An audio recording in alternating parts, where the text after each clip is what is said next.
ஸ்டாலினும் போயிருக்காரு கரூருக்கு.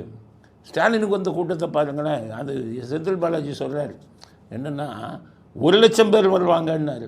எவ்வளோ கூட்டம் வந்திருக்குன்னு பாருங்கள்.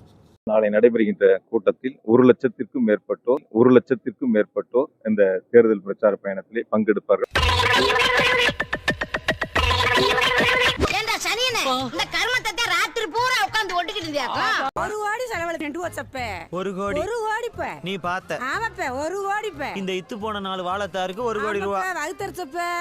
அதே திருச்சியில் கூடப்பட்ட கூட்டுனாங்க பணம் கொடுத்து அதுக்கே கூட்டம் வரல, தானாக இவ்வளோ கூட்டம் வருது.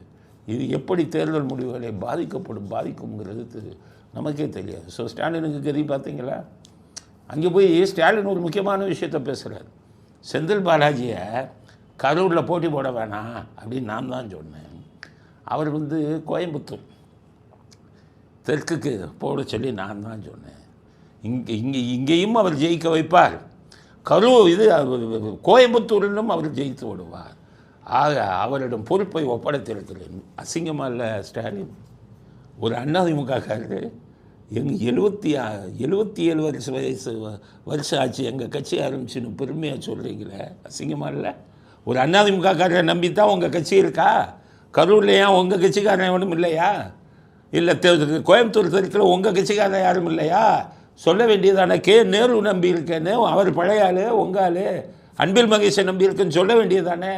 கொஞ்சம் கூட கூச்சம் இல்லாமல் அதிமுகவில் இருந்து வந்த செந்தில் பாலாஜியை நம்பி இருக்கேன், கரூர் வெற்றிக்கும் கோயம்புத்தூர் வெற்றிக்கும்னு சொல்கிறீங்களே. உங்கள் கட்சியில் மந்திரிகள் யார்? 10 மந்திரிகள் அதிமுகவிலேருந்து வந்த எம்ஜிஆர் சீடர்கள் தானே. அப்போ எங்கே போச்சு உங்கள் திமுக? 1949 ராபின்சனில் தொடங்கப்பட்ட கட்சி எங்கே போச்சு? என்ன பலம்?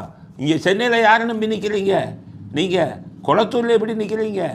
இவர் உதயநிதி சேப்பாக்கத்தில் என்ன தைரியத்தில் நிற்கிறீங்க? சேகர் பாபுன்னு அதிமுகவிலேருந்து வந்த ஒரு மனிதரை நம்பித்தான் அந்த சென்னையில் நீங்களும் உங்கள் பையனும் நிற்கிறீங்க.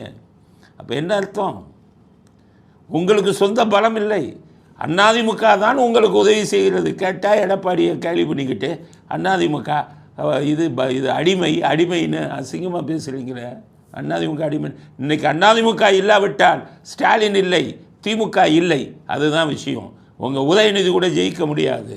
அத்தனை பேரும் அதிமுக எம்ஜிஆர் சீடர்களின் காலில் விழுந்து கொண்டு தேர்தல் முடிவை எதிர்பார்த்து கொண்டிருக்கிறீர்கள்.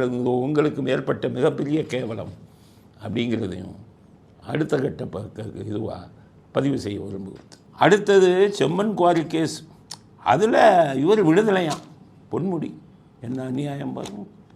ஈடி அங்கேருந்து வந்தாங்க செம்மன் குவாரியில். இந்த செம்மன் குவாரியில் 100கணக்கான கோடி லஞ்சம் வாங்கியிருந்தார் உதயவர் பொன்முடி.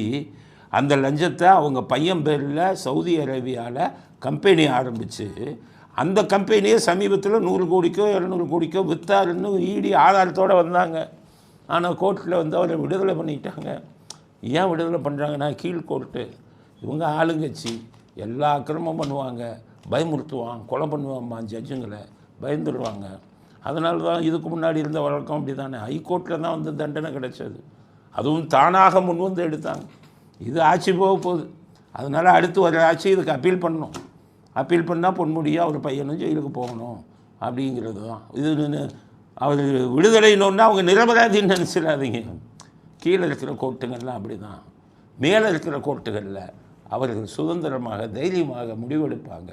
அதனால் அப்பீலில் இந்த வழக்கிலும் பொன்முடி நிச்சயம் சிறைக்கு செல்வார். அதற்கான போதுமான ஆதாரம் ஈடிட்ட இருக்குது. அதனால் ஈடி தன்னுடைய ஆதாரத்தை வலுவாக பயன்படுத்தி இது அப்பீலுக்கு கொண்டு போய் சிறை தண்டனை வாங்கி கொடுக்க வேண்டும். செம்மன் குவாரி இயற்கை வளம், மணலை பூரா கொள்ளை வச்சுட்டு போயிட்டாங்க. ஆயிரக்கணக்கான கோடி. ஹைகோர்ட்டில் கேஸ் வருது. 4000 கோடி 5000 கோடி மணல் கொள்ளை.